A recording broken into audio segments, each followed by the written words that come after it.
Yes nate nkwanirizaako nnyo omukwano gwange yonna gy'osinziza okuba ng'otuwuliriza kitegeeza nti okola kyamaanyi nnyo okwekumira ku mayingo gano aga UG Updates TV. Baganda bange mwebale nnyo, mwebale kufaayo, mwebale tuwuliriza, mwebale omulimu gw'amaanyi ogwo gwemukola ogw'obutaweera okuba nga mutuwuliriza ate ng'eno we mukakalabya emirimu gyammwe egizimba eggwanga. Mukwano gwange kati nno saagala kukulwisaayo kuba nkimanyi lunaku lwa wiikendi buli muntu abeera apapiriza, abamu mugenda kunywamu, abamu mugenda mu makyaki, abamu mugenda kusanyukamu na famire zammwe, so sandyagadde mbalwiseeyo. Oluvannyuma lw'ekikangabwa n'eggaali gye baba bayisizzaamu Muhoozi ne General Museveni, oluvannyuma lwa US okubakanga, okubayisaamu eggaali n'okubayisaamu empewo, mu bwangu ddala mbutaswala akakiiko kaatudde, mu bwangu ddala kakiiko kaatudde ne basobola okuba nga post eyakolebwa ne General Muhoozi Kainerugaba ku mukutu gwe ogwa Twitter yaderiitingiddwayo mu bunnambiro ewatali wadde lutemya lwa liiso. Twagenze okuzibiriza we tuti okutemyamu nga post tekyaliyo, nga post baamaze dda okugiggyayo. Jjukira General Muhoozi Kainerugaba yasinziira ku mukutu gwe ogwa Twitter n'agamba nti nga alangirira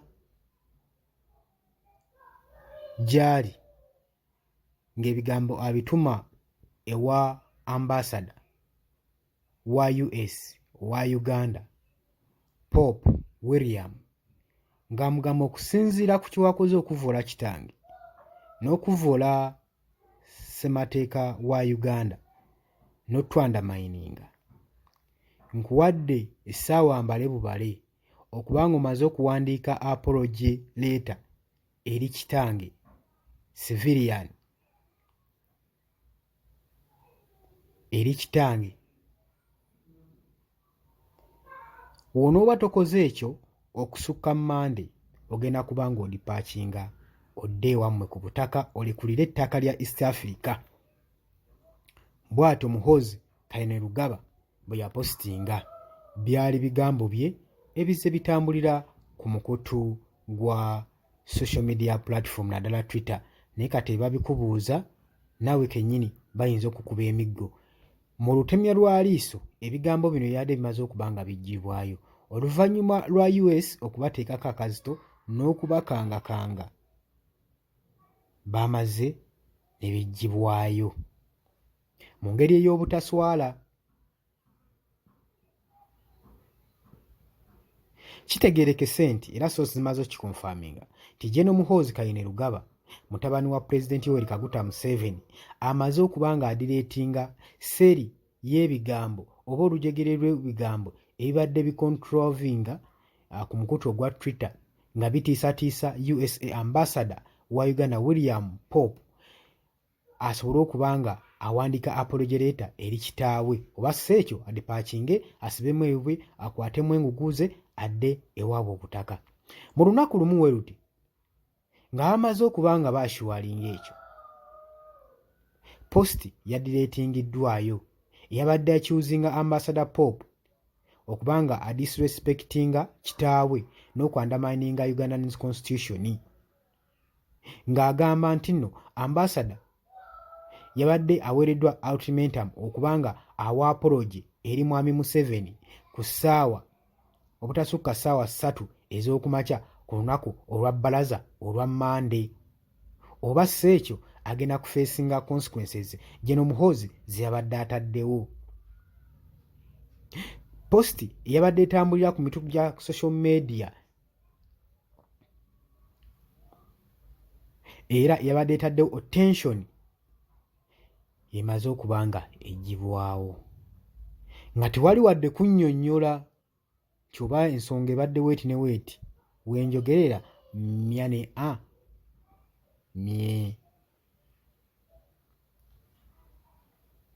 Kisigadde kiri unclear, tetunnategeera.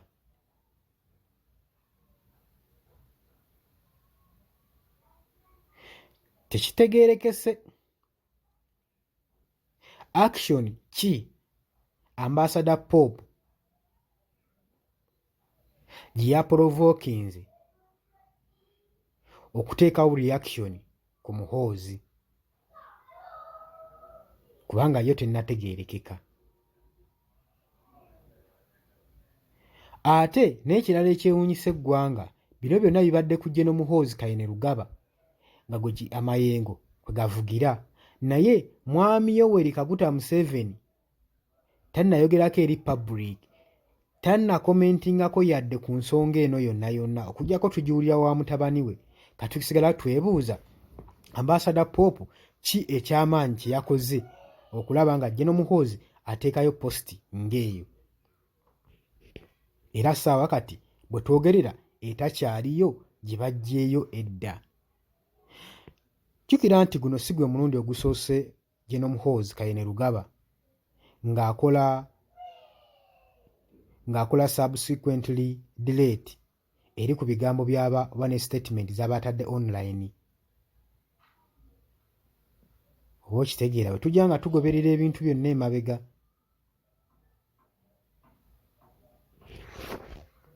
Agali mu nkubo gagamba nti positi eno eyinza okuba yazadde kalinamywera emabega etradinze nnyo mu US, kati eyinza okuba nga yazaalidde gavumenti ya Mwami Museveni ebizibu emitawaana, y'ensonga lwaki positi eno bagiggyeeyo.